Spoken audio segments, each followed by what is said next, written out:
Assalamualaikum warahmatullahi wabarakatuh. Waalaikumsalam warahmatullahi wabarakatuh. Innal hamdalillah nahmaduhu wa nasta'inuhu wa nastaghfiruh wa na'udzu billahi min shururi anfusina min sayyiati a'malina may yahdihillahu fala mudilla lahu wa may yudlil fala hadiya lahu. Asyhadu an la ilaha illallah wahdahu la syarika lah wa asyhadu anna Muhammadan abduhu wa rasuluhu la nabiyya ba'dah. Alhamdulillah, puji serta syukur kepada Allah Subhanahu wa taala atas limpahan nikmat rahmat karunia-Nya kepada kita semua. Alhamdulillah, kita di sini dalam keadaan sehat walafiat, insyaallah dalam keadaan iman dan keadaan Islam. Amin ya rabbal alamin.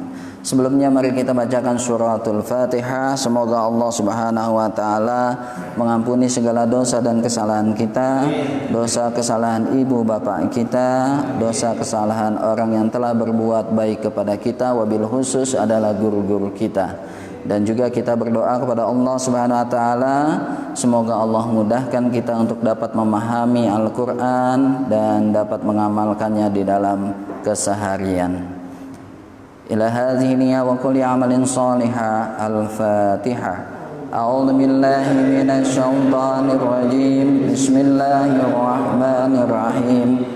Alhamdulillahi rabbil alamin arrahmanir rahim maliki yaumiddin iyyaka na'budu wa iyyaka nasta'in ihdinas siratal mustaqim siratal ladzina an'amta 'alaihim ghairil maghdubi 'alaihim waladdallin. Amin.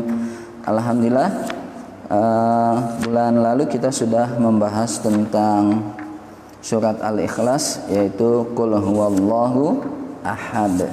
Saat ini kita masuk pada surah berikutnya, surat yang ke-113, yaitu Al-Falaq. Boleh dilihat surat Al-Falaq, surat yang ke-113 berdasarkan urutan mushaf yang ada.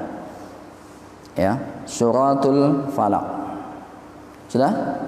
Kalau sudah, kami mohon ada yang mau membacakannya, silakan.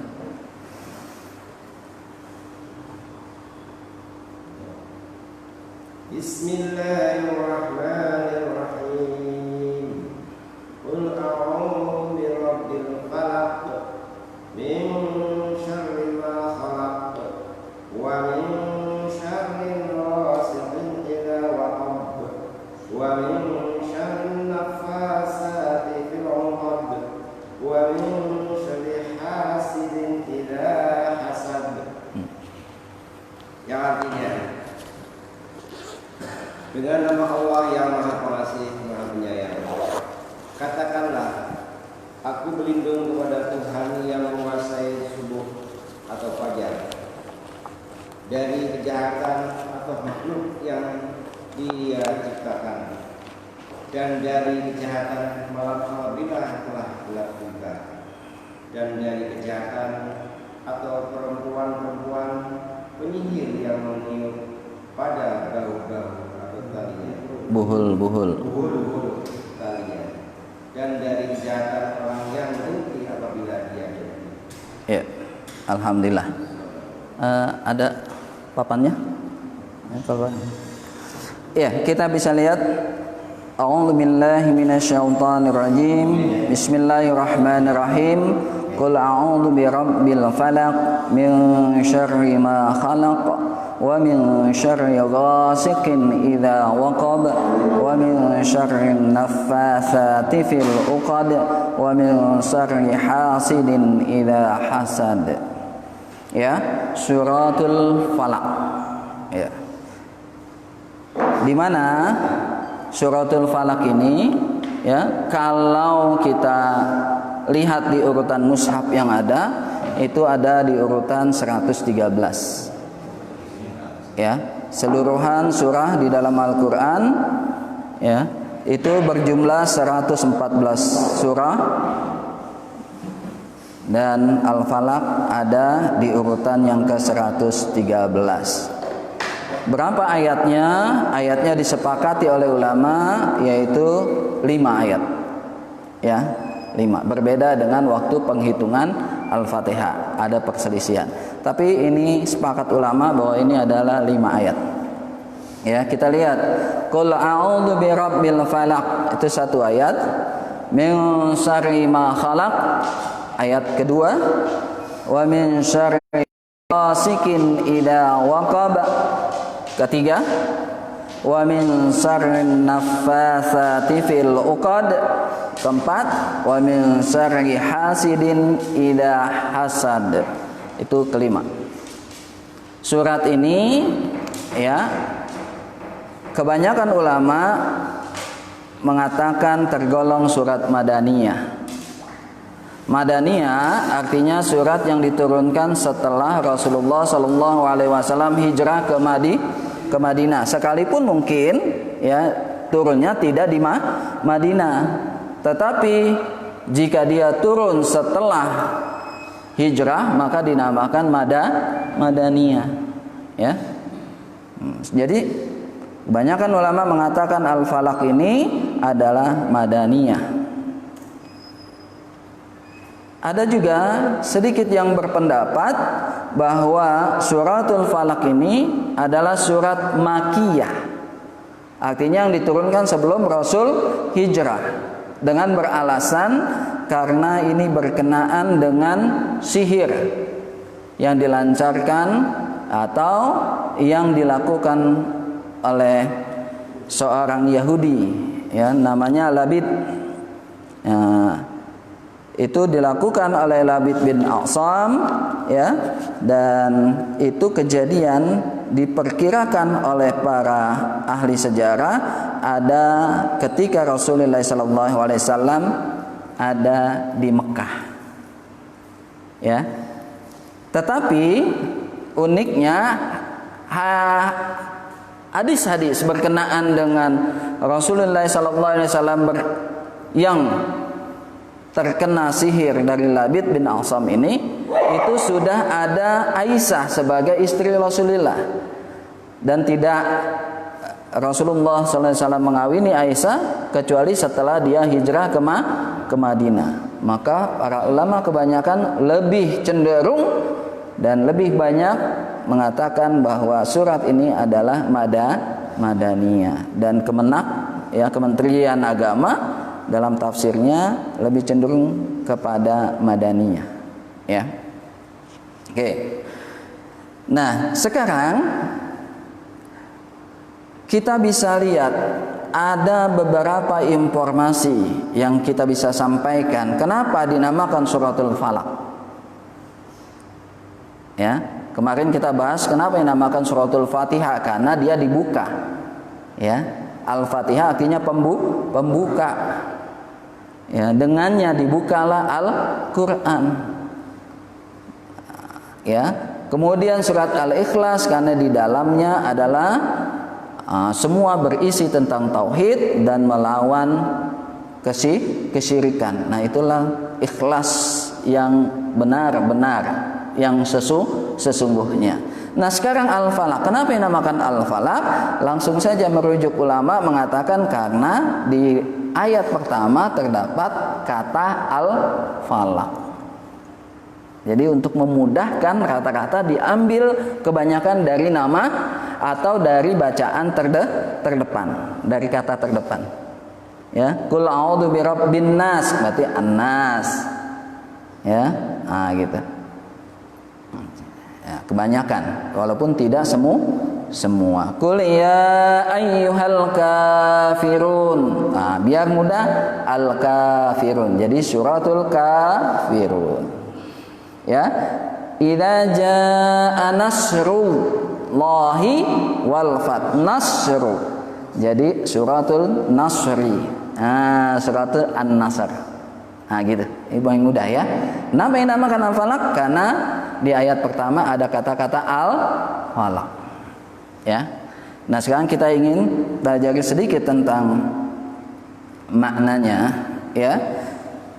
Qul a'udzu birabbil falaq. Qul, katakan, itu secara bahasa. A'udzu, aku berlindung, aku memohon perlindungan, aku memohon penjagaan. Birabbi, kepada Rabb. Rabb itu bisa bermakna banyak, ya. Waktu kita membahas Al-Fatihah. Rabb bisa berarti pencipta. Rabb bisa berarti penjaga. Rabb bisa berarti pemelihara. Rabbul alamin, pencipta alam semesta. Rabbul alamin, yang menjaga alam semesta. Rabbul alamin berarti yang merawat, yang menguasai, yang memiliki. Itu Rabb. Oke. Itu al-falaq. Apa itu al-falaq? Ya.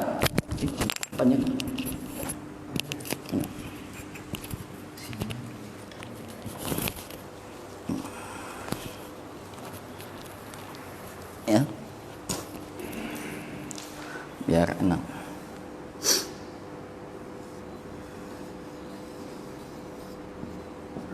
Al-falaq ini bisa berbagai macam makna, ya. Al-falaq. Kita bias dulu. Al-falaq dalam pemahaman ulama sebetulnya banyak makna. Ya, saya bacakan terlebih dulu. An Jabir. Ya, saya baca secara ringkas saja. An Jabir qala al-falaqu as-subhu. Falaq itu bermakna waktu subuh. Wa qala al-Aufi an Ibni Abbas al-falaqu as-subhu, yaitu as-subhu.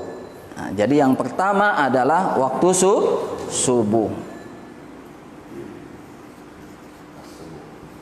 As-subuh, waktu subuh. Nah, nanti ada penafsiran yang kedua. Ya. Apa yang kedua? Nah, ya, dikatakan dari Ibni Abbas juga, tapi periwayatannya berbeda, jalur yang berbeda.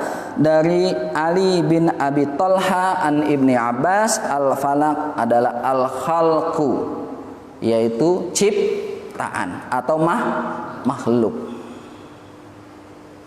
Jadi berbeda. Nah, ini al-khalqu,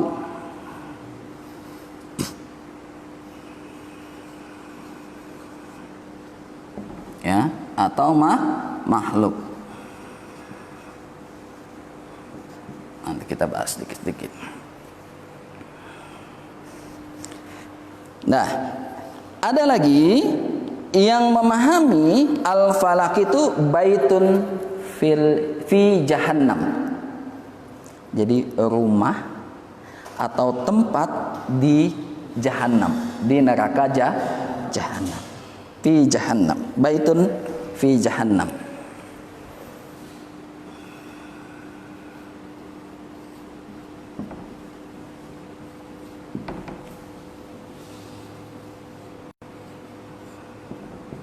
Baitun fi jahannam. Ini yang ketiga. Ya, ini dikatakan oleh Ka'ab al-Akhbar, Ka'bul Akhbar. Ada lagi yang berikutnya adalah hampir sama dengan ini, mengatakan, ya, sampai kepada Zaid bin Ali dari bapaknya, yaitu al-falaq bermakna jubbun fi qa'ri jahannam. Apa itu jubbun fi qa'ri jahannam? Jubbun itu jubbun, ya, itu bermakna bi'run. Bi'run amik, yaitu sumur, sebuah sumur yang berada di jurang neraka jahanam. Lebih dalam lagi tuh, ya, jubbun fi jahannam. Ya, apa nanti ada berapa macam jubbun.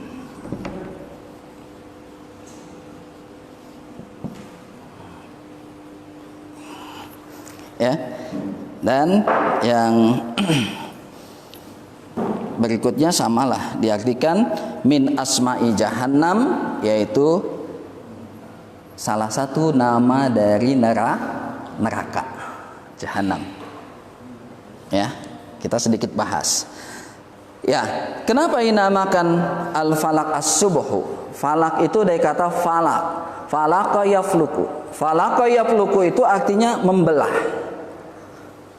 Falakul isbah artinya yang membelah waktu subuh. Kenapa waktu subuh dikatakan waktu yang terbelah? Yaitu yang membelah antara waktu malam dengan waktu pagi atau waktu siang. Dimulainya pagi itu. Ya, jadi sesuatu yang memisahkan antara malam dengan pagi atau siang. Dari gelap, ya, yang memisahkan gelap dengan terang. Disitulah maka dikatakan as-subuh, waktu subuh. Ya.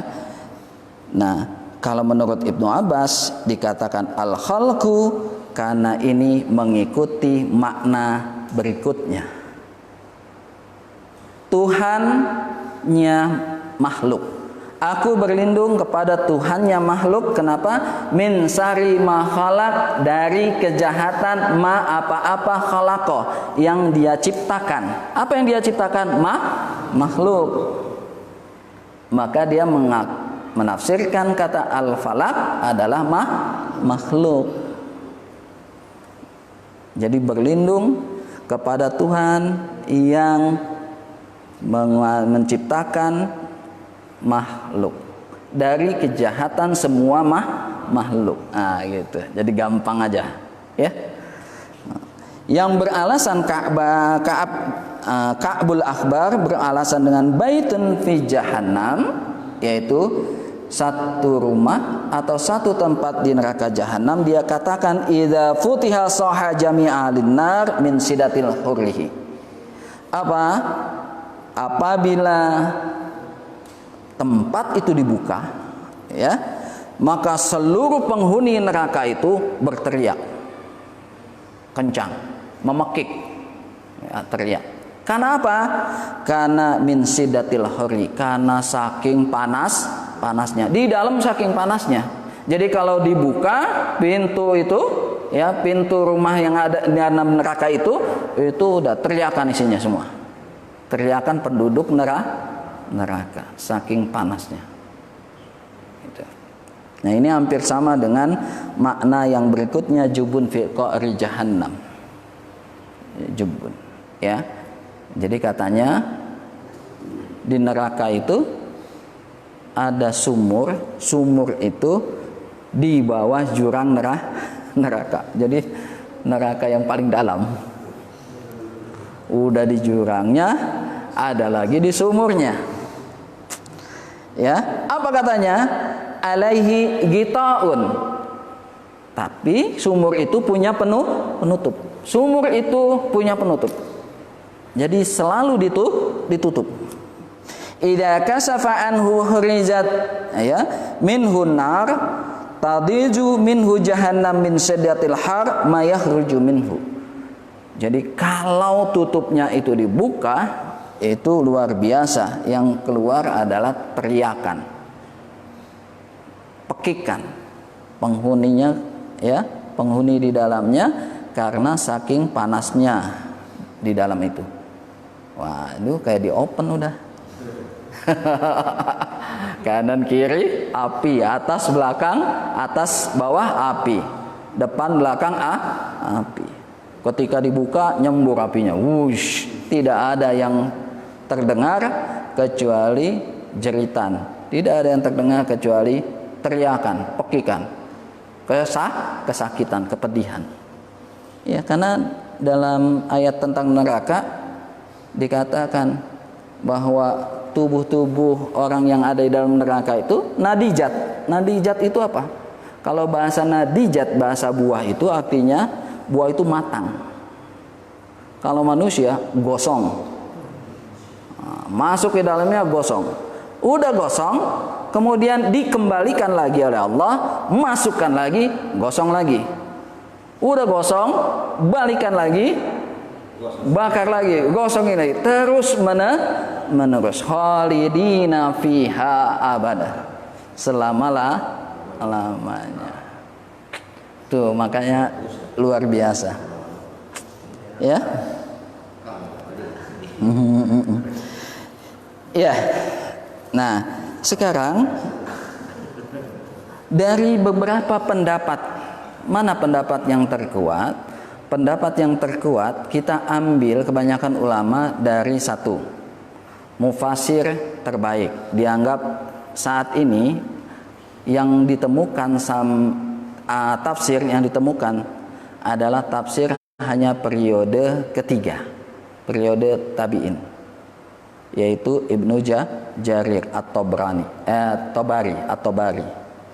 dikenal dengan tafsir Tabari, ya, Ibnu Jarir.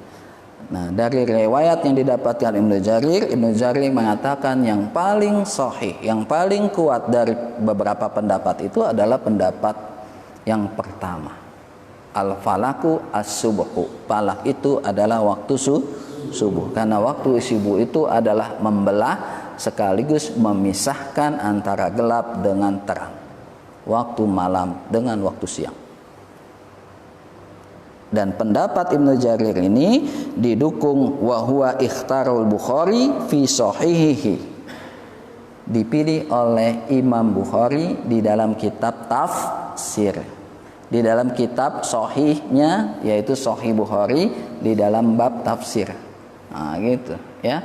Jadi didukung oleh mufassir terbaik, didukung oleh muhadis atau ahli hadis terbaik. Kebanyakan adalah al-falaku as-subhu. Jadi katakan, aku berlindung kepada Tuhan yang menguasai, yang memiliki, yang menciptakan waktu subuh. Kul, perintah. Ini ada kata kul, ada perintah, sama seperti waktu dulu kul. Ya, siapa yang diperintah? Kul. Malaikat pembawa wahyu Jibril mengatakan kepada Kanjeng Nabi Muhammad, kepada Nabi kita Muhammad SAW. Kul, katakan hai Muhammad. Jadi yang diperintah adalah Nabi kita Muhammad SAW. Tapi karena Al-Quran ini adalah rahmatan lil alamin, untuk kebaikan seluruh alam, untuk petunjuk kaum muttaqin, hudal lil muttaqin, maka siapa yang bertakwa harus menjadikan Al-Quran ini sebagai tuntunan. Apa yang diperintahkan kepada Nabi berarti juga adalah bagian dari perintah untuk kaum muslimin. Ya. Jadi kalau Nabi diperintah, maka kita juga diperintah, kecuali ada dalil yang menyatakan kekhususan. Ya, kekhususan hanya untuk Nabi, tidak untuk yang lain. Ya, contohnya Nabi lebih dari 4, ya, pasangannya. Hanya khususiyah, yaitu khusus untuk Nabi. Ya, nah, kita tidak boleh lebih dari 4. Jadi Pak Gun kalau mau banyak ya paling, ya, nah, itu khususiyah. Begitu juga khususiyah untuk Nabi. Ketika Nabi wafat, sebelum wafat ada ayat mengatakan bahwa istri-istri Nabi itu haram untuk dinikahi oleh siapapun, karena dia adalah ummul mukminin. Karena istri Nabi adalah ibu dari orang-orang yang beriman, orang muslim semua. Maka haram menikah lagi. Kalau istri-istri kita setelah kita dikubur, menjadi halal untuk siapa yang mau menikahinya. Boleh, silakan. Iya, ya. Itu. Jadi ada khususiyah. Sama seperti ketika khususiyah salat tahajud boleh jadi merupakan satu kewajiban yang tidak ditinggalkan oleh Nabi. Tapi bagi kita nafilatal lak, yaitu sebagai tambahan. Rasul tambahan wajib. Kalau kita tambahan Kadang mau, kadang tidak mau. Banyakan tidak maunya. Iya, salat malam kan? Iya, banyakan tidak maunya. Ya, itu. Ya.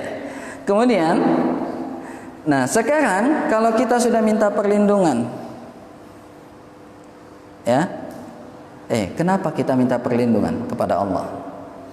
Karena kita tahu, ya, bahwa Allah adalah penguasa, pencipta kita. Maka kita minta perlindungan pada Allah. Karena tidak boleh kita minta perlindungan kepada selain Allah. Siapa yang minta perlindungan kepada selain Allah, maka perbuatannya dinilai syirik. Dan tujuan kehidupan itu hanya dua.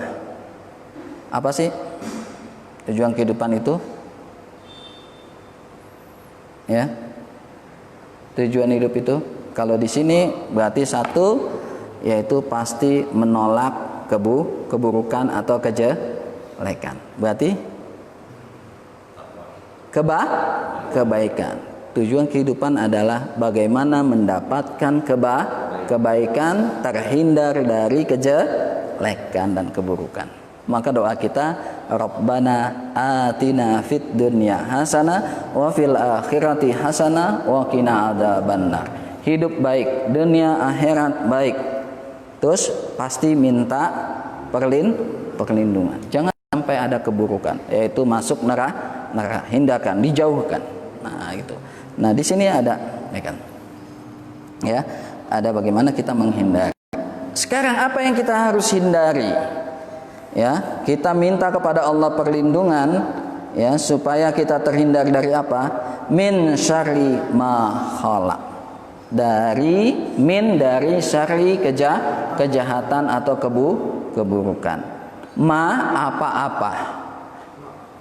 apa-apa khalaqa yang dia ciptakan, yaitu Allah ciptakan. Apa yang Allah ciptakan? Selain Allah disebut makhluk. Yang Allah ciptakan adalah makhluk. Dari kejelekan atau dari kejahatan makhluk. Nah, makanya ayat ini banyak fungsinya. Kita minta perlindungan dari segala makhluk. Makhluk Allah itu banyak nggak? Selain Allah itu makhluk. Dari manusia, jin, ya, kemudian tumbuh-tumbuhan, hewan saja banyak, ya, menyusui yang tidak menyusui, ya kan, tulang belakang dan tidak punya tulang belakang, ya kan, banyak kan, dan sebagainya, sampai ada yang punya sel, ada yang tidak, ada yang punya darah mengalir, ada yang tidak mengalir, sampai hewan terkecil yang tidak bisa diindra oleh mata. Apa? Bakteri atau virus. Itu kan makhluk kan? Makanya ayat ini bisa untuk minta perlindungan. Banyak-banyak. Musim corona ini kenapa? Karena disebabkan virus. Virus itu apa? Makhluk Allah. Udah banyak baca-baca, ya, Al-Falaq. Dah baca Al-Falaq. Min syarri ma khalaq, dari kejahatan apa yang Allah ciptakan, makhluk yang Allah ciptakan. Saat ini yang jahat adalah virus corona. Yang jahat, ya. Itu. Jadi semua makhluk, dari semua makhluk apapun, ya. Berikutnya, min syarri ghasikin idza waqab, dan dari min syarri kejahatan atau kejelekan ghasikin, yaitu malam. Ghasikin itu disebut waktu malam, idza waqaba, apabila dia telah masuk malam. Malam itu sudah masuk penuh, artinya sudah gelap gulita. Itu waktu malam, ya, dari kejelekan. Dua. Yang ketiga, wa min syarri nafasati fil uqad, ini dari kejelekan atau kejahatan nafasa, ya, itu adalah wanita peniup. Nafasa itu meniup, ya. Itu. Ya, tapi ada semburan. Bagian mengatakan ada semburan. Ya mirip lah. Oh, dukun kan nyembur ya. Tapi nggak terlalu lah. Oh, dukun ini. Gitu tiupan halus. Ya. Dikatakan kenapa pakai taknis yang menunjukkan wanita, karena kebanyakan di masa jahiliyah yang menjadi dukun adalah wanita. Ya. Maka di zaman lampau kita kenal nenek sihir. Tidak ada bapak, tidak ada kakek sihir. Ya kan? Nenek sihir. Tidak ada kakek sihir, nggak ada. Walaupun bukan berarti tidak ada laki-laki yang berprofesi tukang sihir waktu itu, tapi saking banyaknya perempuan, maka perempuanlah yang diekspos, yang dimunculkan. Ya, meniup di mana? Di buhul-buhul tali, disimpul, tali yang disimpul, diikat, ya kan jadi simpul. Nah, tinggallah disimpulnya sini. Simpul hidup atau simpul mati. Kalau simpul hidup kan gampang. Ikat sepatu tuh. Buka gampang. Kalau orang sihir pasti tidak mungkin dia memberi kemudahan. Kalau bisa bikin yang sulit. Kalau ada orang yang ingin memperbaiki, akan sulit dia melepaskan ikatan itu. Jadi pasti disimpul mati. Ya, disimpul mati. Fil ukot itu tali buhul. Ya. Itu secara ringkas dulu. Jadi wa min sari, dan dari sari kejahatan atau kejelekan hasidin, orang yang hasad. Bahasa Indonesia dengki. Gampangnya iri. Kadang kita globelin iri dengki. Ya, idza hasada, apabila dia dengki, apabila dia hasud. Jadi menurut di sini kejahatan apabila sudah dilakukan. Kalau orang hasad, orang iri, orang dengki itu belum berbahaya. Karena dia baru berbahaya untuk dirinya sendiri. Tapi kalau dia sudah melancarkan kedengkian, baru akan bisa merugikan ya orang lain. Saya dengki nih, iri sama Pak Gun. Wah, Pak Gun. Apa misalnya? Jabatannya. Ya, untuk diri saya sendiri. Ya, jadi penyakit diri saya sendiri. Tapi ketika saya lancarkan, saya iri. Nikmat itu, ya, jabatan itu harus hilang dari dia, atau kalau bisa pindah ke saya. Caranya bagaimana? Nah, itulah kemudian menghalalkan jalan gelap, jalan kegelapan, jalannya setan. Jadi ketika dia melancarkan iri atau dengkinya. Jadi kalau dengki saja, ya, akhirnya perang santet, perang teluh. Nah, itu. Ya. Jadi dari sini kita bisa lihat bahwa kita diminta berlindung dari 4 kejelekan. Pertama, kejelekan makhluk, kejelekan malam. Kemudian kejelekan sihir, kejelekan orang yang iri apabila dia melancarkan iri dengkinya itu. 4 ini kita minta perlindungan sama Allah. Ya, makhluk. Sekarang Allah menciptakan makhluk. Ternyata ada yang baik, ada yang tidak baik. Ya, pada dasarnya Allah menciptakan semuanya kebaikan. Sekalipun itu keburukan, tapi pada dasarnya dia akan membawa kebaikan. Karena yang dikhitab itu adalah manusia dengan jin. Ya, yang wajib menjalankan agama adalah manusia dengan jin. Wa ma khalaqtul jinna wal insa illa liya'budun. Tidak aku ciptakan jin dan manusia kecuali untuk menyembah. Jadi yang beragama, yang disuruh mengemban tugas agama ini adalah hanya manusia dengan jin. Maka hewan itu tidak ada taklid, tidak ada beban. Tumbuhan tidak ada beban, apalagi batu-batuan, benda mati, tidak ada beban. Ya, makanya kalau ada orang saking siksa keras di neraka, ketika mereka masuk neraka, mereka mengatakan, ya laitani kuntu turaba.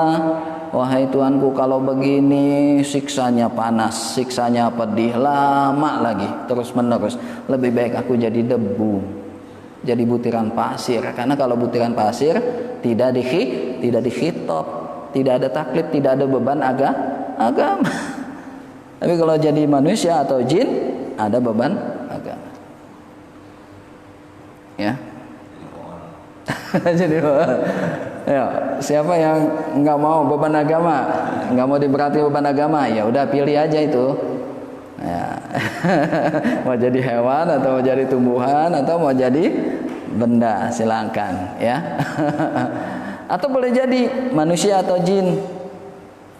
Oh, jadi manusia aja tapi nggak mau beban.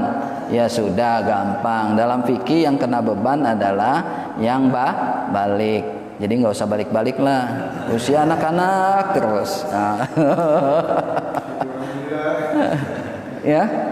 Dan yang taklid itu ada yang berakal. Ya sudah, nggak usah berakal. Dari kecil gila terus. Insyaallah.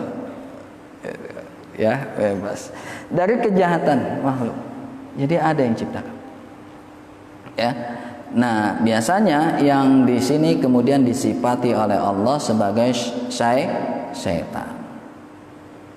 Jadi setan itu bukan makhluknya bisa macam-macam. Manusia bisa jadi setan. Jin bisa jadi setan. Hewan bisa jadi setan.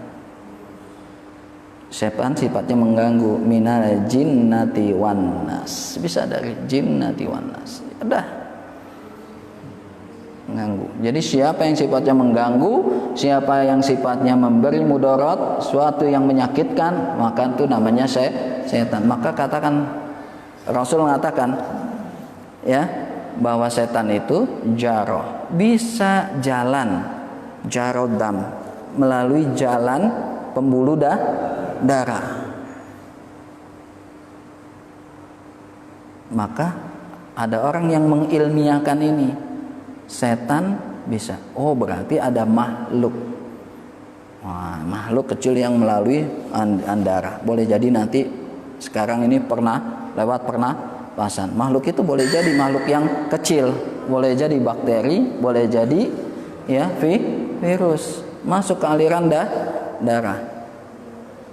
Ya, atau gumpalan lemak masuk ke aliran darah, menutupi saluran darah, sehingga bisa menyakiti, menghalangi kebaikan. Nah, itu bisa jadi ya, penyakit dari ya. Maka kita harus berlindung dari makhluk, karena walaupun bagaimana ada makhluk yang Allah ciptakan ya, pada dasarnya sudah baik. Pada dasarnya baik. Ada yang Allah ciptakan makhluk ini jahat. Ada yang Allah ciptakan bisa baik, bisa jahat. Ya, ada yang murni baik. Apa yang murni baik? Siapa makhluk yang murni baik? Malaikat. La ya'sunallah, dia nggak akan bermaksiat kepada Allah. Dia kerjanya taat aja sama Allah. Sami'na wa ata'na, udah apa yang Allah perintahkan kerjakan. Ya. Apa yang dilarang tinggalkan. La ya'sunallah, dia tidak pernah bermaksiat kepada Allah sedikit pun. Nah, itu malaikat. Nah, ada yang jelek terus, yaitu iblis. Nggak ada. Iblis itu walaupun awalnya baik tapi tujuannya jahat. Ya. Udah. Kan kamu mau infak, infaklah, infak terus, ya jangan ragu-ragu. Tapi colong infaknya dilihatin, ya lihatin. Besok mulai lagi, silakan infak. Wah, itu kan di musola ada speaker, ada mic, sebutin di situ, sering. Mulai, ya kan? Pelan-pelan, dia kerjanya pelan-pelan, tapi intinya membawa kita kepada kejelekan. Ya, coba lagi sholat Jumat, tromol lewat. Pas kita ingin masukin infak, masuklah dia. Jangan, nanti terlihat orang. Lebih baik tidak terlihat orang, supaya lebih terbebas dari ria. Nanti saja kalau selesai sholat Jumat, nggak jadi. Selesailah sholat Jumat, Assalamualaikum warahmatullahi, Assalamualaikum warahmatullahi, habis doa dia langsung pulang, duitnya masih ada di kantong, nggak jadi diinfakkan. Kata setan, berhasil. Iya kan? Hati-hati, bujuk rayunya luar biasa. Kelihatannya baik, dia pintar memanipulasi. Nah, itu. Ya. Nah, kita manusia, bisa baik, bisa jahat, tergantung kita mengaturnya. Fa'alhamaha fujuraha wa taqwaha. Allah sudah ilhamkan, Allah sudah beri dalam diri kita ada dua potensi, sifat fujur dan takwa, sifat jelek dan sifat buruk. Tapi tinggal kita mana maunya, kita mana yang kita manage, sifat jeleknya atau sifat buruknya. Yang kita biasakan baiknya atau buruknya terserah. Qad aflaha man zakkaha, ya. Beruntunglah orang yang mensucikan, artinya dia kerjakan yang baik-baik, tinggalkan sifat buruk. Wa qad khaba man dasaha, dan celakalah orang yang mengotorinya, ya, banyakkan mengerjakan kejelekannya, kebaikannya tidak ada, dikit. Nah, itu. Jadi potensi kita ini potensi diantara baik dan buruk. Makanya wajar kalau manusia tidak punya salah, tidak wajar. Tapi kebanyakan salah, kurang. Ini kan diciptakan akal. Jadi kalau ada manusia yang nggak punya salah, bukan manusia dia, ya, setiap manusia. Kata Nabi gampang aja, kullu bani Adam khata, ya, khata'una. Pasti setiap anak Adam itu pasti punya wa kullu khata'ina tawabuna, dan setiap yang punya dosa yang terbaik adalah yang segera bertaubat. Ya. Nah, itu yang pertama, dari godaan makhluk. Yang kedua, kita balik lagi. Nah, kenapa kita harus berlindung kepada gelapnya malam? Biasanya kalau malam itu sumbernya kejelekan. Malam itu kebanyakan jelek itu mulai dilancarkan. Kejelekan itu banyak terjadi di waktu malam. Ya. Apa kejelekan main waktu malam? Perampokan, pembegalan, pencurian, banyak terjadi di waktu malam. Makanya kita minta perlindungan dibanding di waktu siang. Ada siang ada, tapi lebih banyak di waktu malam.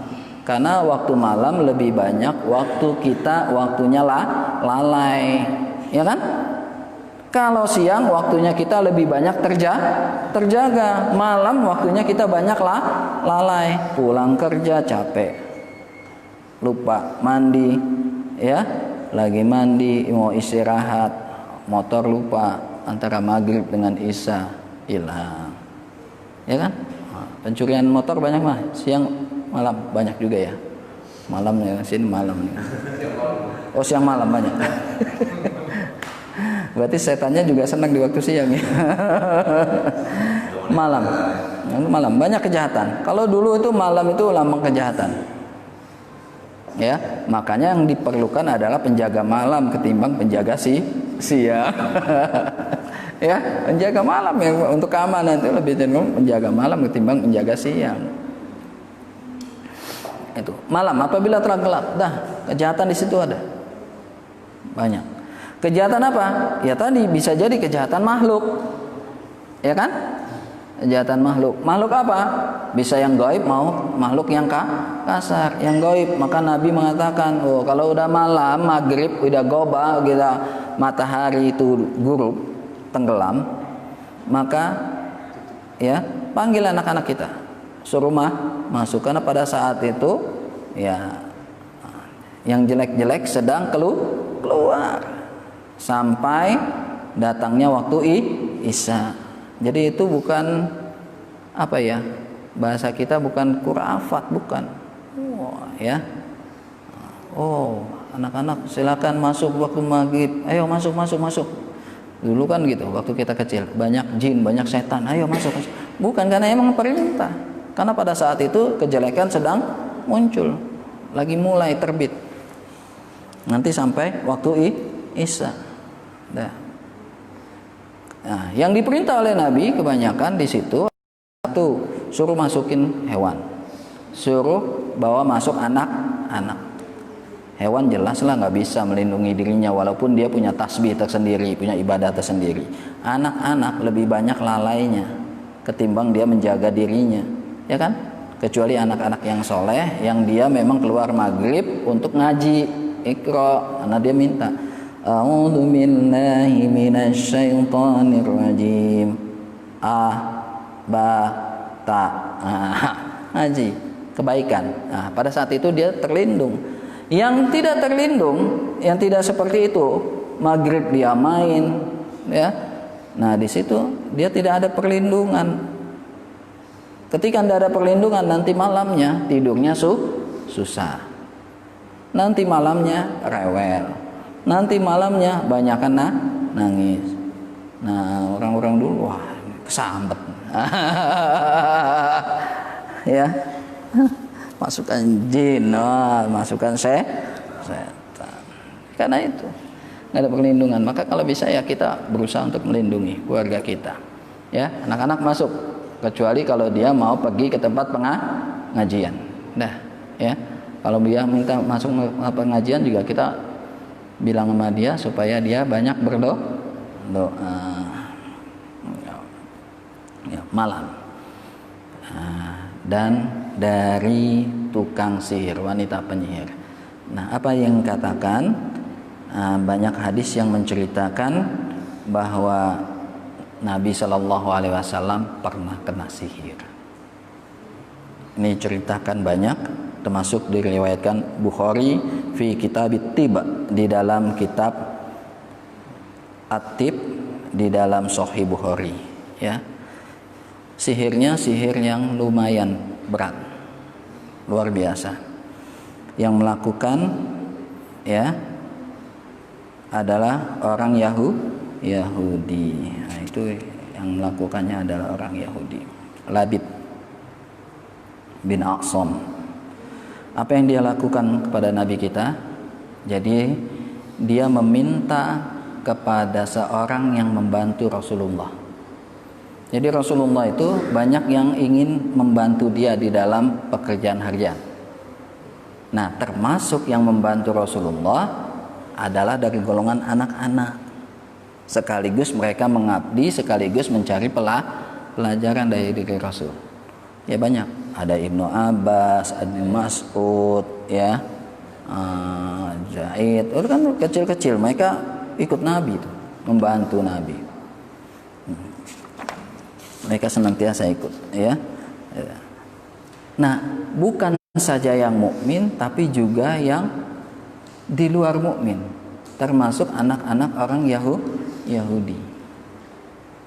Karena di Madinah itu sebelum ada Islam, di situ sudah ada dua agama besar, yaitu Yahudi dan Nasrani. Kemudian datang Islam, dan Islam tidak mengusir mereka, ya, tapi mengikat mereka dengan ikatan perjanjian khusus. Nah, itu yang dikenal dengan Piagam Madinah. Mereka sama-sama saling berusaha untuk saling menghargai, tidak boleh saling sikut satu sama lain. ya. Hukum ada pada Nabi sebagai pembawa wahyu. Ya. Nah, si Labid ini minta kepada anak yang mengabdi kepada Rasul itu supaya diambilkan rambut Rasul. Jadi kalau Rasul nyisir kan ada, kalau kita nyisir ada rontokan. Diambil rontokan dari rambut Nabi, kemudian minta beberapa rontokan gigi atau sisir, gigi sisir. Ya kan? Sisir misalnya ada berapa gitu giginya, ya kan kadang-kadang suka copot ya, lama apa. Nah itu. Jadi diambil beberapa gigi sisir itu kemudian dengan rambutnya. Setelah itu digabung ya dengan pakai buhul tali. Diikat. Ada 11 ikatan. Kalau 11 ikatan berapa talinya jadi berapa? Ada 11 ikatan, berapa talinya berarti? 1, 2, 2 berarti 1 ikatan. Yang ketiga 2 ikatan, ya kan? Jadi berapa tali? 12. Ada 12 tali, ikatannya 11. Maka ada hadis yang menyatakan dengan 12 tali, ada yang mengatakan dengan 11 ikatan. Itu 11 ikatan. Ya. Nah, itulah kalau wahyu berbicara seperti itu. Kadang Al-Quran berbicara juga seperti itu. Al-Quran itu juga itu. Contohnya ketika berbicara Ashabul Kahfi dikatakan 300 tambah 9. Bukan berarti 309 tahun berdasarkan matahari, bukan. Tapi kenapa 309? Jadi 300 ini kalau dihitung dengan peredaran matahari. Kalau dengan perhitungan rembulan Hijriyah berarti 309 hari. Karena perbedaan antara Qamariyah dengan Syamsiyah itu 11 hari. Maka ada hadis yang menyatakan Nabi Muhammad wafat usia 63, ada yang mengatakan kurang lebih 61. Karena perbedaan hitung antara Syamsiyah dan Qamariyah. Jadi secara Syamsiyah kemungkinan Nabi hanya usia 62-an. Jadi 63 itu adalah usia Qamariyah. Nah, gitu ya. Jadi ternyata unik. 11 12. Oke. Ini 11. Nah, setelah itu ya, setelah diikat nafasa ditiup. Nah, ditiup inilah ya, katakan ini ada mantra, baca dia apa bla bla bla bla bla bla bla bla bla bla bla bla bla. Diikat simpul, dia siap simpul. Setelah itu disatukan dengan rambut ya, dengan gigi sisir itu ditaruh di mayangnya kurma yang jantan. Satu situ, kemudian supaya tidak terlihat atau susah ditemukan, maka Labid meletakkannya di sebuah sumur, di dasar sumur. Ya, sumur ya yang disebut sumur Zarwan. Nah, di situ masuk ke dalam sumur. Jadi dia masuk ketika orang lain tidak ada. Emang sumur itu jarang dipakai. Ya, dia masuk. Kemudian dia taruh di dasar sumur, kemudian dia tindih dengan batu besar. Nah, maka di batu besar itu biasanya orang kalau dia turun ke sumur itu, dia duduk di batu itu atau berdiri di batu itu untuk ngambil air atas. Tidak ada yang tahu. Sampai Rasulullah diberitahu oleh malaikat. Nah, kita bicara dampaknya dulu. Kenapa dampaknya? Bagaimana dampaknya yang dirasakan oleh Nabi? Maka kata Nabi, ya, dia merasakan bahwa Karena Rasulullah sallallahu alaihi wasallam sahara hatta kana yara annahu ya'tin nisa wa la ya'tihinna. Jadi dia kayak gamang. Kayaknya dia mendatangi istri-istrinya padahal dia tidak. Nah, datangi di sini dalam artian suami kepada istri ya. Hatta itu bisa bermakna melakukan hubungan atau bisa datang sekedar datang ke rumah. Tapi yang dimaksud ini pasti sama seperti ayat ketika kita lihat ayat berkenaan haid. Coba lihat ayat haid sedikit aja. Ya. Nah, nanti maknanya karena menggunakan dengan bahasa halus. Surat Al-Baqarah 222.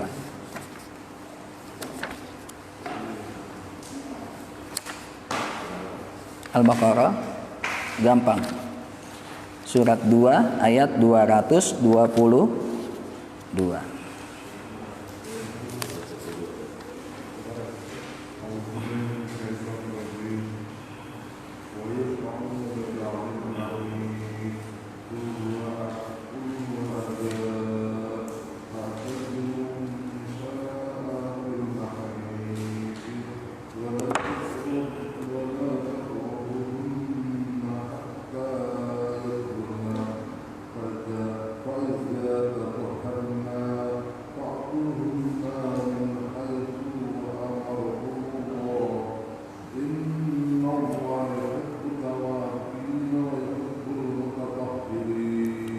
Iya, boleh baca Pak? Ada terjemahnya Bapak di situ? Boleh baca terjemahnya.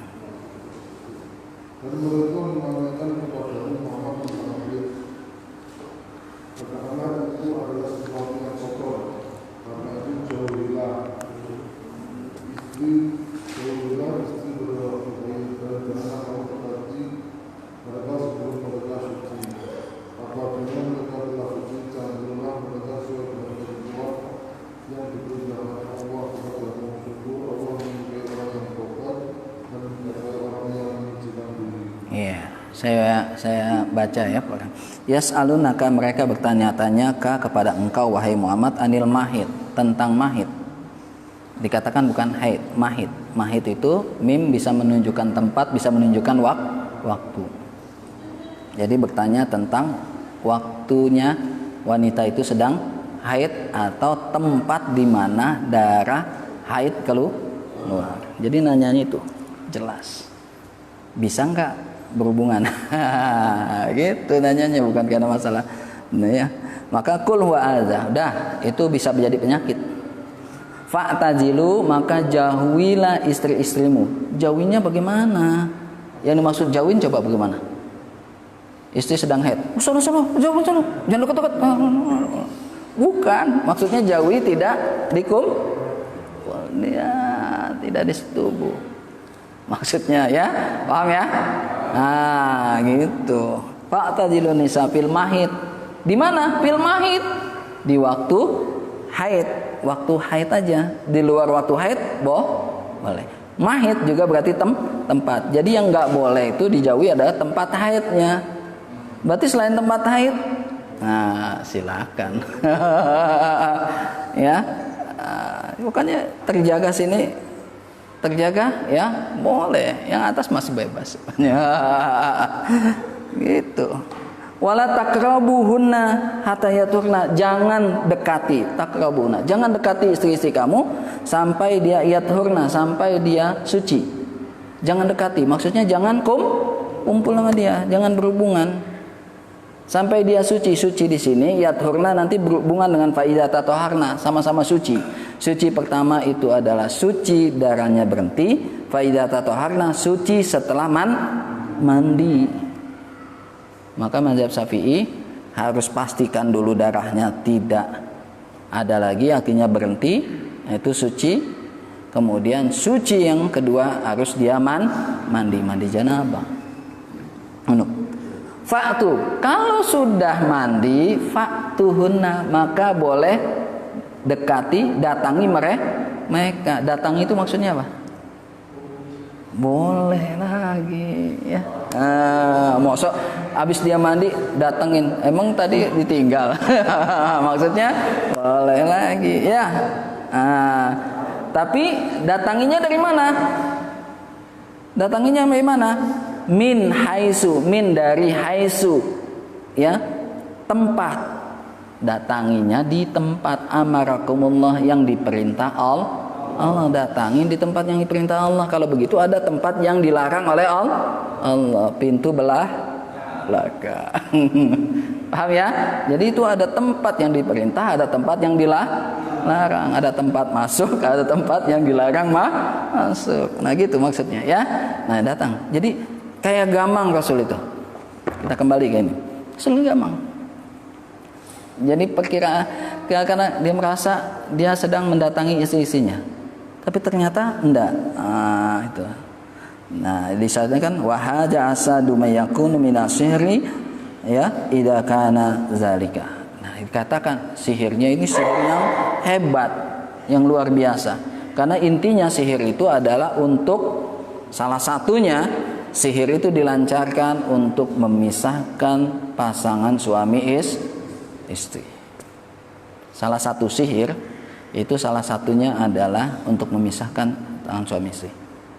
Nah itu kita bisa lihat kalau di surat Al-Baqarah itu ada di 102. Itu berbicara tentang sihir di masa Nabi Sulaiman.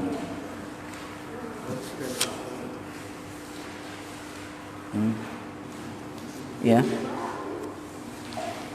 Nah, di dekat penghujung ayatnya, ya, wa yata'allamuna ma yadurruhum wa la yanfa'uhum. Ya, dia mengajarkan sesuatu yang memberikan mudarat kepada manusia dan tidak memberikan manfaat. Salah satunya adalah apa? Untuk memisahkan. Nah, ayat sebelumnya, wa yata'allamuna minhuma ma yufarriquna bihi bainal mar'i waz zawji. Untuk memisahkan suami dengan istri, itu salah satu. Ini luar biasa labit nih, macam-macam. Ya. Coba baca terjemahnya aja, ayatnya panjang. Ya. Ada terjemahnya, silakan. Terus 2. Artinya saja. Dan mereka mengikuti apa yang dibaca oleh syaitan-syaitan pada masa kerajaan Sulaiman, dan mereka mengatakan bahwa Sulaiman itu mengerjakan sihir. Padahal Sulaiman tidak kafir atau tidak mengerjakan sihir. Hanya syaitan-syaitan itulah yang kafir mengerjakan sihir. Mereka mengajarkan sihir kepada manusia dan apa yang diturunkan kepada 2 orang malaikat di negeri Babil, yaitu Harut dan Marut. Sedang keduanya tidak mengajarkan sesuatu kepada seorang pun sebelum mengatakan sesungguhnya kami hanya cobaan bagimu, sebab itu janganlah kamu kafir. Maka mereka mempelajari dari kedua malaikat itu apa yang dengan sihir itu.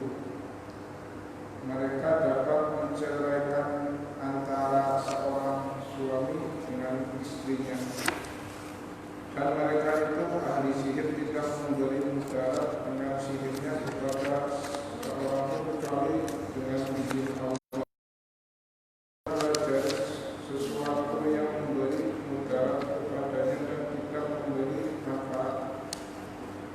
Dan sesungguhnya mereka telah menyakini bahwa barang siapa yang menyembahnya kitab Allah dengan sihir itu, tiadalah baginya keuntungan di akhirat, dan amat jahatlah perbuatan mereka menjual dirinya dengan sihir kalau mereka mengetahui. Iya. Jadi sihir itu ya kebanyakan adalah untuk memisahkan suami istri. Ya, jadi kebanyakan itu dilancarkan fitnah itu untuk itu. Ya kan? Kebanyakan orang adalah karena ya cinta ditolak.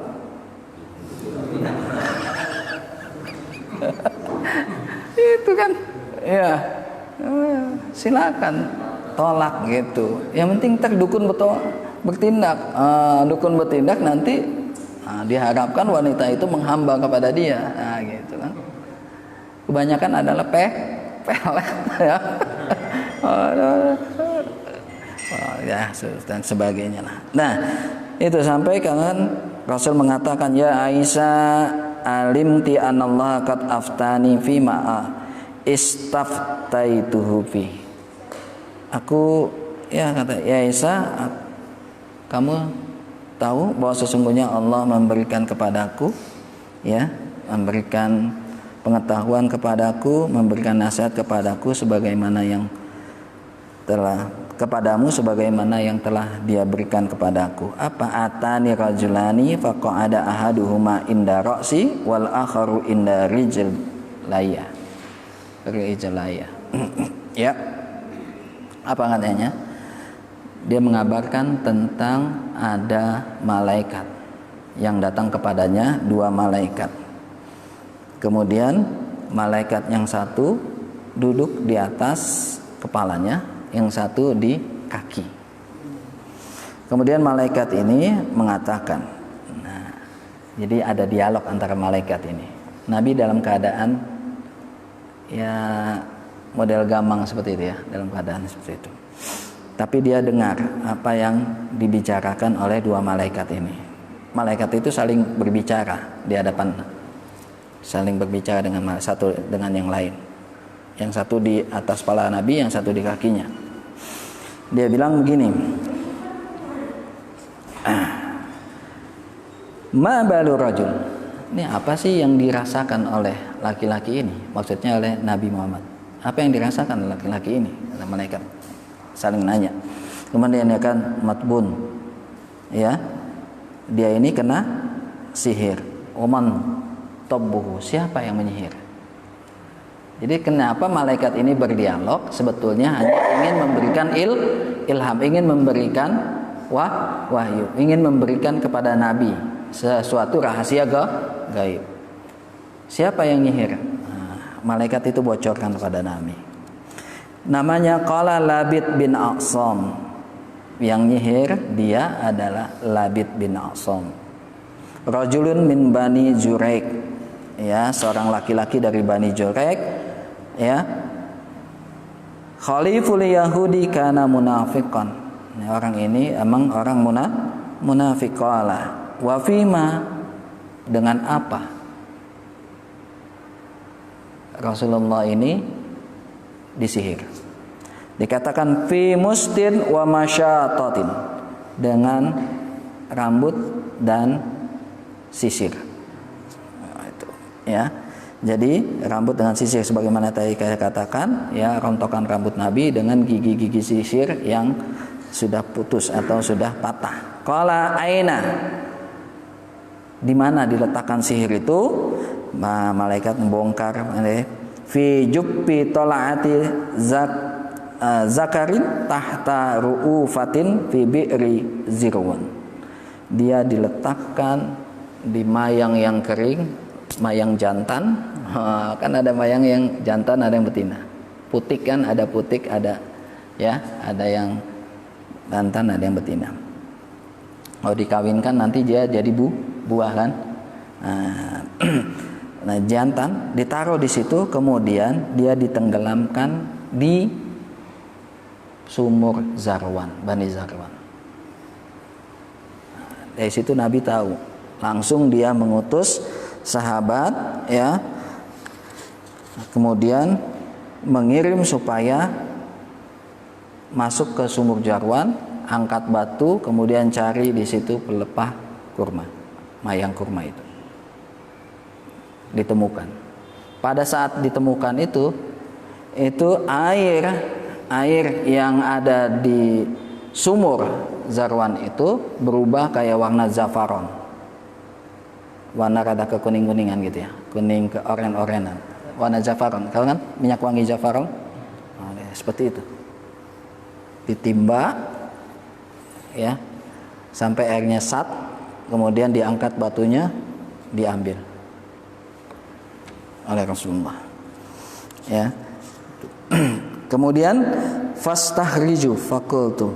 Maka sahabat mengatakan pada Nabi, salah satunya adalah dalam hadis ini adalah Aisyah. Dia tanya pada Nabi, afala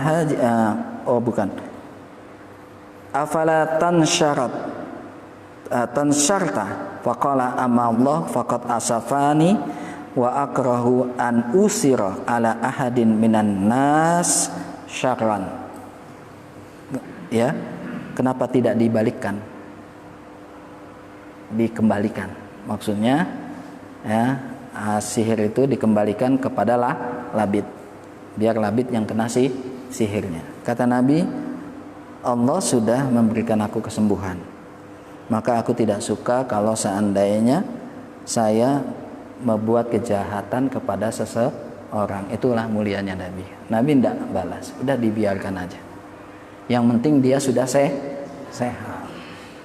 Ada yang mengatakan hadis bahwa ini sampai berlangsung 6 bulan. Maka orang-orang penafsir-penafsir modern seperti Muhammad Abdu mengatakan walaupun hadis ini Bukhari, dia mengatakan tidak setuju. Masa Nabi dijaga sama Allah kena sihir sih? Gitu. Meragukan. Tapi bukan berarti Nabi kena sihir kemudian hilang ingatan semua, enggak. Ya, kemudian nanti kan kalau dia hilang ingatan, Nabi bercampur mana wahyu dengan yang bukan wahyu kan? Nah, ini dikhawatirkan oleh Muhammad Abdu. Tidak seperti itu, karena bisa jadi ketika Nabi Musa ya berhadapan dengan Fir'aun, tukang sihirnya Fir'aun pakai tali temali. Tali temali itu dilempar depan Nabi Musa. Langsung jadi seperti ular kecil.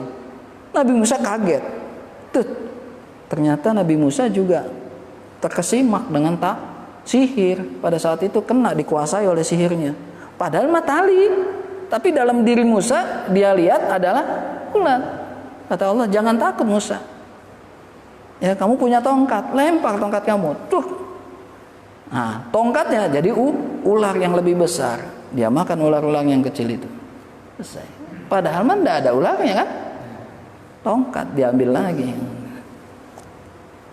Nah, gitu. Jadi Nabi Musa itu sempat terpanjat. Nah, itu model. Nah, ulama yang modern seperti Muhammad Abdu menolak ini. Tapi kemudian yang lain-lainnya sepakat bahwa ini pernah terjadi. Nah, cuma masalahnya cerita ini berlebih atau seadanya diceritakan oleh para ahli riwayat. Itu aja. Ada yang menceritakan berlebih sehingga masuklah kisah-kisah Israiliyat, ada yang sebiasanya aja. Dan kita yakin bahwa Bukhari itu adalah kitab hadis yang sahih dari secara sanad. Walaupun boleh jadi ya masih perlu kritik matan. Sanad ya. Bukhari itu sanadnya sahih. Sanad itu jalurnya. Saya yang menceritakan hadis ini dari bapak, ini dari ini. Nah, ini orang-orang yang hafalannya kuat. Orang jujur yang dosanya sedikit. Yang banyakkan baiknya sampai kepada Rasulullah. Itu sanadnya. Tapi isinya belum masuk kritik. Nah, ya, isi muatannya belum. Nah, itu. Jadi ada yang tapi kita ambil ternyata emang benar. Karena ada hadis lain yang menguatkan bahwa Jibril pernah datang kepada Nabi dalam keadaan sakit. Nah, inilah yang diperkirakan. Ya. Nah, jadi ikatan yang 11 itu satu-satu terbuka. Yang ada di bawah sumur itu terbuka. Satu. Terbuka lagi satu. Sampai 11 terbuka. Dari apa? Dari perlindungan, ayat perlindungan, yaitu qul a'udzu birabbil falaq, An-Nas. Setiap Rasul baca satu ayat, putus satu. Lihat, Al-Falaq jumlahnya 5, An-Nas 11. 6, jadi 11. Jadi setiap Rasul baca qul a'udzu birabbil falaq, putus satu. Buka. Min syarri ma khalaq, buka yang kedua. Terus sampai Dan Rasul juga diru'yah oleh malaikat Jibril. Kalau Rasul kalau sakit yang ru'yah malaikat Jibril. Kalau kita siapa ya?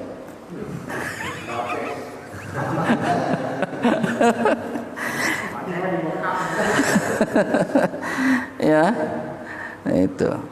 Apa ru'yanya? Bismillahi urkika min kulli syai'in yu'zika min hasidin wa ainin Allahu yasfika. Itu malaikat Jibril. Dia bilang, Bismillahi dengan nama Allah, urkika aku ru'yah kamu. Wah, ya kan? Aku berikan perlindungan kepada kamu dengan nama Allah. Min kulli syai'in dari segala sesuatu yu'zika yang menyakiti kamu, yang membuat diri kamu tidak nyaman.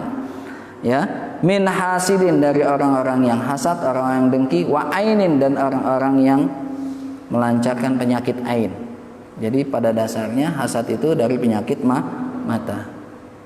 Kenapa yang dinamakan penyakit mata? Kenapa mata? Mata ngelihat Pak Iwan punya motor baru nih. Oh, gue nggak punya motor baru. Ini orang kayak gini dapat motor baru. Mudah-mudahan hilang loh, gitu. Ya kan, hasad itu adalah ya penyakit supaya agar orang yang dihasati itu tidak mendapatkan nikmat, atau nikmat yang dia dapatkan hilang ya, hilang sama sekali atau hilang sebagian, pokoknya hilang lah. Kalau bisa hilang sama sekali, atau bisa hasad itu supaya pindah ke dia. Ya dia kehilangan motornya, saya dapat motor. Nah gitu. Itu hasad itu kalau gitu ya. Baik Pak Ijul ya. Nanti kalau misalnya lihat Pak Gun bawa motor baru, Pak, aduh, itu udah, bukannya harus berlindung. Ya, nah, ini kan penyakit yang paling parah kan. Ini penyakit lama hasad. Penyakit paling lama adalah hasad, dengki. Satu, penyakit pertama kali waktu di alam sebelum dunia, yaitu hasadnya iblis kepada Adam.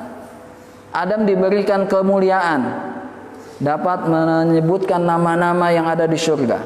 Dapat itu kemuliaan, maka Allah menyuruh semuanya fasajadu, supaya sujud kepada Adam, memberi penghormatan kepada Adam, ila iblis, kecuali iblis nggak mau iblis. Sampai Allah mengatakan, ma mana'aka antas judah, kenapa engkau tidak mau sujud pada Adam?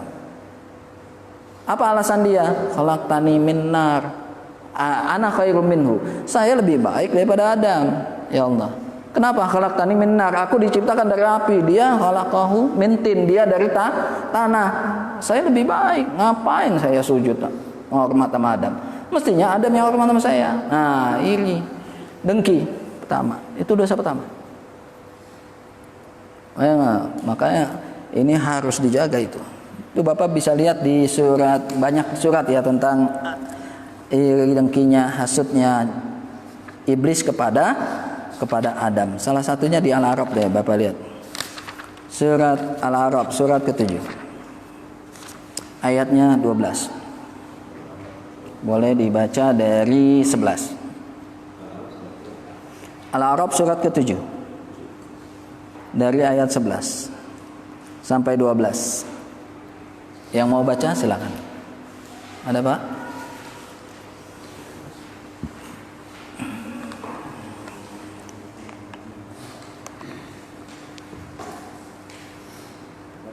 Ya, yang mau baca? Ya, Mbak, baca. Jangan.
menjawab, aku lebih baik daripada dia. Engkau ciptakan aku dari api, sedangkan dia engkau ciptakan dari tanah. Iya. Jadi dosa pertama itu karena iri dengki. Ya. Sampai Allah itu bilang kepada iblis, qala ma mana'aka alla tasjuda iz amartuka. Ya. Berfirman Allah, ma mana'aka, apa yang mencegah kamu, apa yang menghalangi kamu alla tasjuda untuk memberi penghormatan iz amartuk, ketika aku perintahkan kepadamu. Nah, saking iri dengkinya sampai dia berani melawan perintah Allah. Makanya kalau udah hasad, dia pasti akan keluar dari perintah Allah. Artinya keluar dari kebaikan. Pasti dia akan ambil jalur jelek. Nah, ya, berbalik. Hasad, dia langsung memberikan alasan. Kenapa dia nggak mau sujud? Qala, berkata iblis, ana, saya nih khairu minhu, lebih baik, khair minhu, dari Adam, dari dia. Saya lebih baik daripada dia. Ditunjuk Adam itu daripada dia. Ana khairu minhu, saya lebih baik daripada dia. Nah, ini dosa pertama dan sering juga akan berulang. Saya lebih pandai daripada bapak. Saya lebih kaya daripada bapak. Apa bedanya? Nah, itu dosa. Nah, kalau udah saya lebih, saya lebih mulia daripada bapak. Saya lebih kaya daripada bapak. Saya lebih terhormat daripada bapak. Udah. Sama kayak iblis, maka jangan. Ya. Ana khairu minhu. Saya lebih baik daripada dia. Khalaqtani, engkau ciptakan aku min nar, dari api. Khalaqahu, sedangkan kau ciptakan dia min tin, dari tanah. Tuh. Dosa sebelum manusia ada di bumi, dosa pertama itu dosanya iblis. Iri dengki kepada Adam yang diciptakan Allah, ya, dengan berbagai macam kelebihan. Nah, dosa tertua juga di muka bumi karena iri dan dengki. Dengkinya Qabil kepada Habil. Ya. Kenapa kurbannya Habil diterima, korban saya tidak diterima? Apa bedanya? Nah, gitu, sampai mempertanyakan. Akhirnya, akibatnya, ya, kalau iblis dengan Adam, sampai akhirnya iblis bersumpah ingin menjebloskan Adam ke neraka. Bahkan bukan hanya Adam, anak cucu Adam harus masuk neraka. Qabil, iri dengkinya menimbulkan kejahatan. Kamu nggak akan dapatkan apa yang kamu harus dapatkan. Ya, caranya di mana? Dibunuh. Karena dulu Adam punya anak setiap satu kelahiran berpasangan, laki perempuan. Nanti dikawinkan beda persalinan. Ya, ini kelahiran pertama laki perempuan, ini laki perempuan. Yang laki pertama ini harus menikahi yang perempuan yang kedua, kelahiran kedua. Sebaliknya perempuan yang pertama harus menikah dengan laki-laki yang kelahiran kedua. Qabil harus menikahi adiknya Habil. Habil harus menikahi adiknya Qabil. Adiknya Qabil jauh lebih cantik menurut dia. Enggak mau saya dengan adiknya Habil, jelek. Itu. Walaupun itu perintah Tuhan, tapi dia enggak mau. Nah, kan cakep. Ya dah, kalau nggak terima, dah gini aja, kata Adam. Bagaimana ya caranya? Nunggu wahyu. Wahyu datang, ya, dah, ya, dapatlah wahyu. Dah, sekarang gini aja. Mereka itu supaya mengadakan, ya, kurban, pengorbanan kepada Allah. Siapa yang kurbannya diterima, maka itulah yang menikahi adiknya Qabil. Ya, Habil berkurban, Qabil berkurban. Tapi Qabil berkurban dengan sesuatu yang jelek-jelek, nggak rela lah, kurang bagus lah. Habil berkurban dengan yang terbaik dari hewan peliharaannya, gembalaannya, yang terbaik dipilih. Oh, zaman dulu untuk pastinya seperti itu. Jadi siapa yang dimakan api? Kalau sekarang nggak bisa ya diterima Allah. Pak Gun korban, pas begini disambar api. Enggak ya. Tapi cukup Allah mengatakan sebelum darahnya masuk atau jatuh ke tanah, pahalanya sudah tercatat. Karena bagi Allah ya, Allah tidak luhumuha wala dima'uha. Allah tidak butuh daging dan darah. Yang datang kepada Allah adalah takwa, ketakwaan yang ada dalam hati. Nah, kisah Habil itu di Quran ada di surat 5. Ya, di surat 5 itu surat Al-Maidah. Nah, itu panjang lebar berbicara tentang itu, ada di ayat yang ke-27. Ya, a'udzubillahi minasyaitonir rajim, watlu alaihim naba abna adam bil haqq. Ya, bacakanlah alaihim kepada mereka wahai Muhammad kisah tentang anak Adam bil haqq, dengan yang sebenarnya terjadi. Nah, gitu. Ya.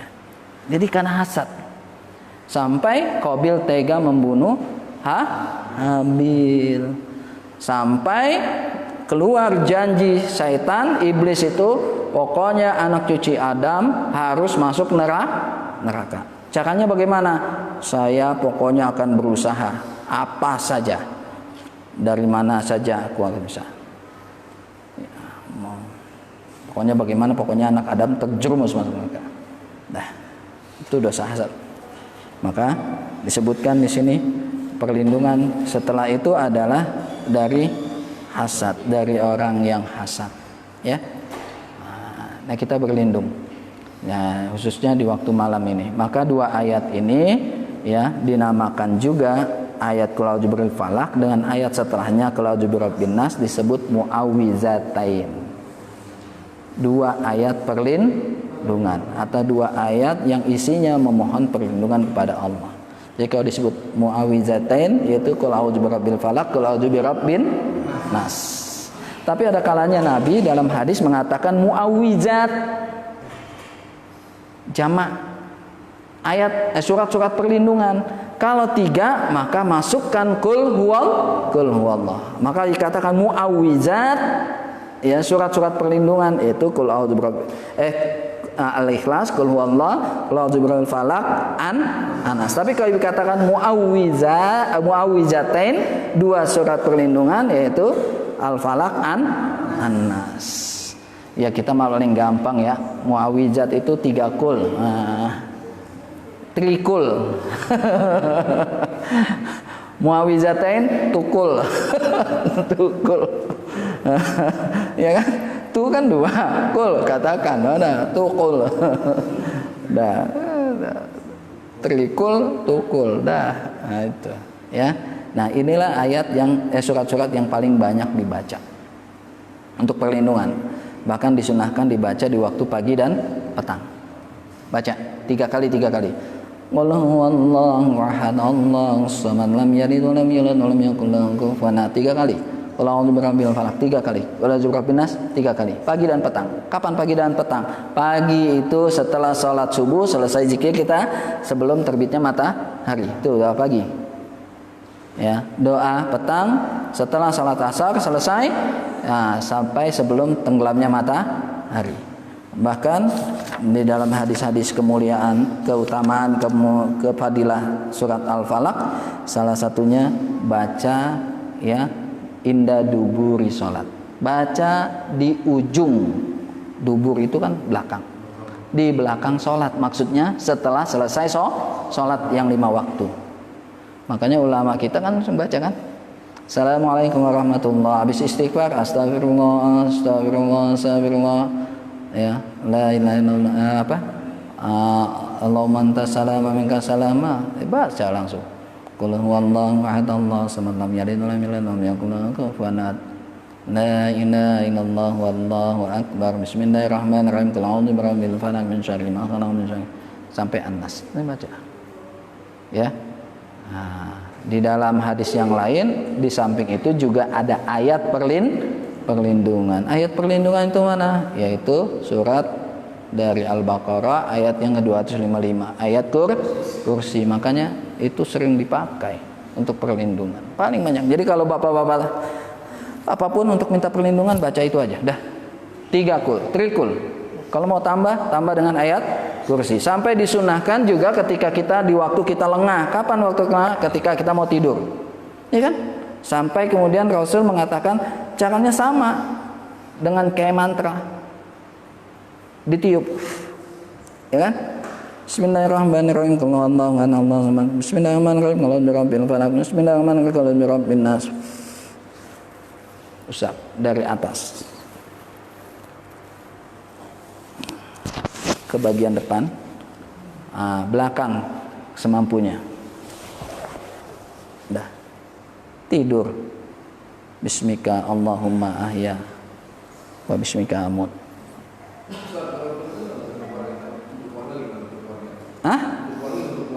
Untuk keluarga bagaimana perlindungan? Sama seperti ini. Ketika Rasulullah SAW sakit, Rasulullah berlindung dengan itu. Jadi untuk ngobatin Rasulullah begitu. Jadi kalau dia demam juga begitu. Medianya kadang langsung, kadang dia pakai air. Dia taruh air, bacakan, kemudian air. Nah. Ketika Rasulullah sudah sakit dan parah, ya maksudnya sudah sedikit keras, maka Aisyah yang melakukannya. Udah. Nah, bapak juga bisa begitu. Anak ya, terutama yang lemah. Kalau istri mah kebangetan, istri mah bangunin aja suruh baca. Bangun, baca dulu. Kalau bacain. Kalau Allah, kalau berfak alam nas. Nah, ya kan bayi kan, atau yang masih kecil yang belum bisa umur 5 tahun, 4 tahun, nah gitu. Jadi enggak, jangan sebentar-bentar anak itu nangis, sawan. Kurang bawang putih. Kurang apa? Itu enggak usah. Kita ruqyah anak itu. Udah. Tidur aman ya. Dah. Ini mungkin yang bisa disampaikan. Lebih kurangnya mohon maaf. Ini tanya.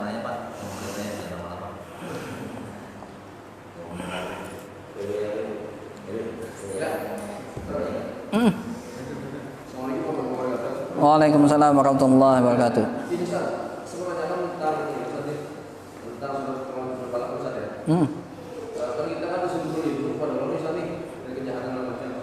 Sementara Allah menciptakan itu Ustaz. Sementara Allah menciptakan tapi disuruh juga sebelum lindung gitu. Masih endingnya itu gimana Ustaz? Iya. Pak Izur, kalau Pak Izur itu Allah ciptakan kemudian masuk surga tanpa ada halangan, nggak ada perjuangan, itu ndak seperti itu, mudah banget. Allah pasti ngasih cobaan. Pak Zul ya, kalau masuk SD ndak bisa langsung kelas 1 langsung kelas 2 sebelum diuji lah buat ujian. Salah satu ujiannya Allah ciptakan makhluk jahat. Salah satu ujiannya lagi Allah timpakan musibah. Nah, itu ujian kita. Jadi ujian itu untuk supaya kita kuat, supaya kita naik peringkat. Enak diciptakan masuk surga, enak aja.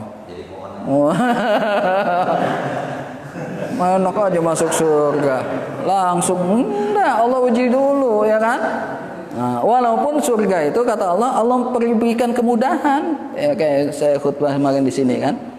Kata Nabi, setiap umat Nabi pasti yadkhulunal jannah, pasti masuk surga umat Nabi. Ilaman aba, kecuali yang enggak mau, itu aja. Ada enggak umat Nabi yang enggak mau masuk surga? Bisa jadi ada. Ya kan? Nah, barang siapa yang menurut yang paman atau ani, barang siapa yang taat turut padaku, maka dia adalah orang yang mau masuk surga. Siapa yang bermaksiat pada Nabi itu yang tidak mau. Jalan ke surga itu udah dimudahkan. Makanya surga itu juga karena rahmat Allah, bukan hanya sekedar amal ibadah kita, bukan. Ya. Kalau satu kebaikan dibalas satu kebaikan, udah susah masuk surga, banyakan dosanya. Tapi kata Allah coba di Al-An'am, man jaa bil hasanati falahu asru amsalihha. Barang siapa buat satu kebaikan, Allah kalikan 10. Kejelekan cukup 1. Wah, untungnya di situ. Bahkan infak fisabilillah sab'a sanabil fi kulli sumbulatin mi'atu habbah, bisa 700 kali lipat. Wallahu yudha'ifu liman yasha. Allah sanggup melipat gandakan dari 700 kali. Liman yasha, bagi orang yang dikehendaki. Ayatnya mana? Di Al-Baqarah surat 2 ayat 261. Lipat gandakan. Nah, Allah permudah. Sedangkan dosa, ya Allah hitung standar, 1 bayar 1. Tapi kebaikan 1 10. Luar biasa, ya. Dah. Ya baru. Jadi untuk supaya kita naik peringkat, naik kelas, harus ada cobaan. Ya. Pak Idul aja dulu waktu milih pasangan dicoba dulu. Mau nggak dia ke warteg? Kalau dia mau ke warteg berarti mau susah. Jangan maunya ke McD, ke Pizza Hut. Wah, berarti nggak mau diajak susah nih, ya. Pas ditraktir, maunya kemana? Wow, bakso yang mahal. Wow, maunya kemana? Wow, makanan restoran yang wah-wah. Waduh, kayaknya nggak cocok nih buat saya. Tinggalin, ya kan? Sekali-sekali ajak, wah, warteg. Wah, ternyata mau di restoran bagus, dia tetap sayang. Di warteg juga tetap mau. Wah, udah nih kayaknya tahan banting. Wah, nih.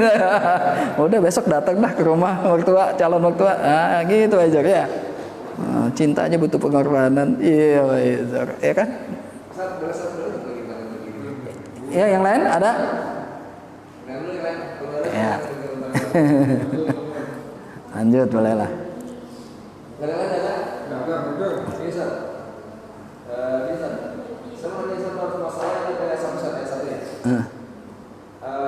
Sebabnya ada maksud sebenarnya apa sih keistimewaan itu, keistimewaan subuh itu siapa? Keistimewaan subuh ya, sehingga terus di situ kan menguasai subuh maksudnya.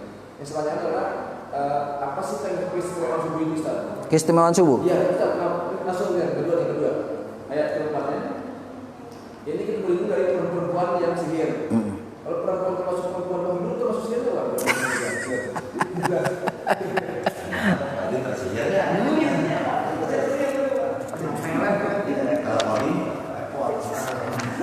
Ya, Pak Izur nanya tentang apa keistimewaan subuh. Keistimewaan subuh buka surat 17 Al-Isra ayatnya 78. Dah. Itu keistimewaan subuh. Langsung dari ayat Al-Quran. Siapa yang mau baca silakan. Ya, Pak Izur langsung bacalah. 17 ayat 78. Surat 17 Al-Isra ayat 78. Ya. Aqimis sholata lidulukis. Dah? Ayo, temu? Ya, sip, baca. Yang nanya yang jawab.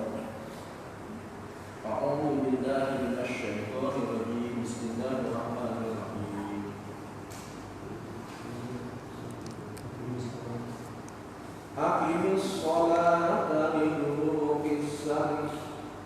Aqimis sholata lidulukis syamsi ila ghasaqil laili ila ghasaqil laili wa qur'anal fajr. Inna qur'anal fajri kana mashhuda. Iya, baca. Udah cukup. Cukup baca. Baca terjemahannya, artinya. Laksanakanlah sholat sejak matahari tergelincir sampai gelapnya malam, dan laksanakan pula sholat subuh subuh itu disaksikan oleh malaikat. Nah, udah. Itu keistimewaannya yang paling utama di Quran. Jadi sholat subuh itu banyak disaksikan malaikat. Dah. Bukan berarti sholat lain tidak disaksikan malaikat. Hanya juga. Tapi lebih banyak sholat subuh. Bajur. Nah, itu keistimewaannya. Nah, ya, karena nanti ada malaikat yang hilir mudik, sip-sipan, ganti-ganti. Ya, dia jaga kita di waktu dari subuh sampai asar. Nanti asar datang sebelum dia naik lapor kepada Allah, datang malaikat. Ya, nanti ini naik, dia jaga kita sampai subuh. Nah, subuh malaikat ini masih ikut dengan kita, yang ini udah datang. Nah, jadi double malaikat itu. Makanya banyak. Begitu juga di dalam ayat lain, ayat yang terbaik ada sholat wusta. Sholat wusta sholat apa? Sholat asar, karena itu pergantian juga.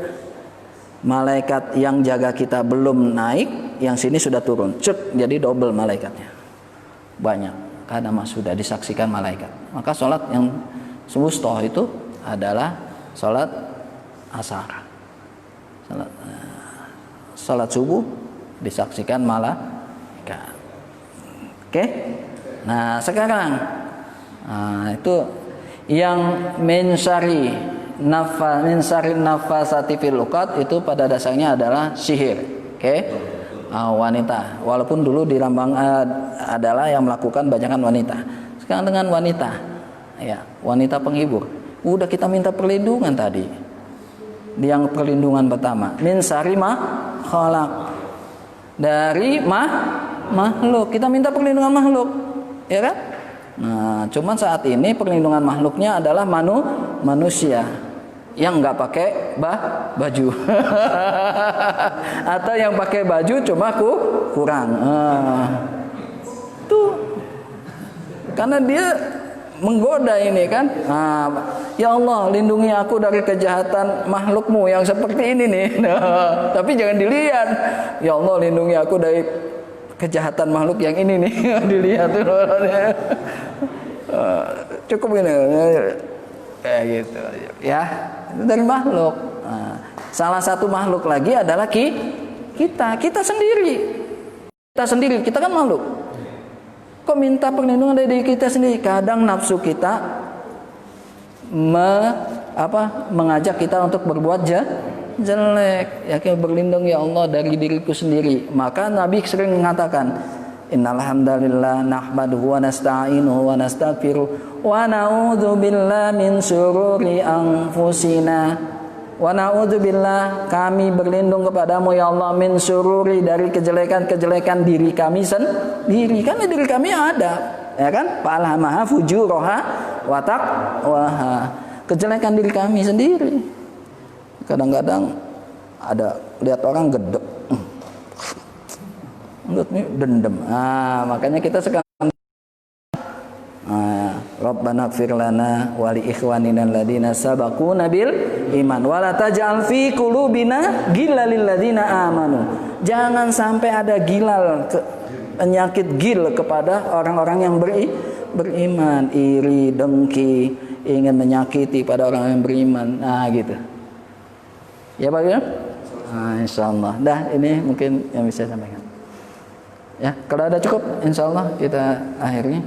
Semoga apa yang kita pelajari bisa bermanfaat ya, dan mudah-mudahan bisa kita amalkan dalam kehidupan sehari-hari. Jadi kita diajarkan oleh Allah untuk minta 4 perlindungan ya, perlindungan dari makhluk, perlindungan dari malam ya, perlindungan dari sihir, dari orang yang hasad atau dengki ya.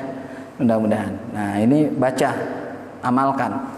Mau tidur ntar baca ya, kemudian bangun tidur, nanti habis sholat baca, habis sholat subuh, habis sholat zuhur baca, habis sholat asar baca, habis sholat baca. Tiap habis sholat ya. Zikir pagi baca, zikir petang baca. Kan gampang. Ustaz, saya di jalan, ya di jalan kan bisa zikir ya. Gampang sambil Pak Yudur, wah jatahnya jalan habis subuh ya sudah sambil nih qul a'udzu birabbil falaq min syarri ma khalaq wa mati. Ya, ini lebih kurangnya mohon maaf. Kita tutup dengan subhanakallahumma bihamdika asyhadu an la ilaha illa anta astaghfiruka wa atubu ilaik. Billahi taufiq wal hidayah. Assalamualaikum warahmatullahi wabarakatuh.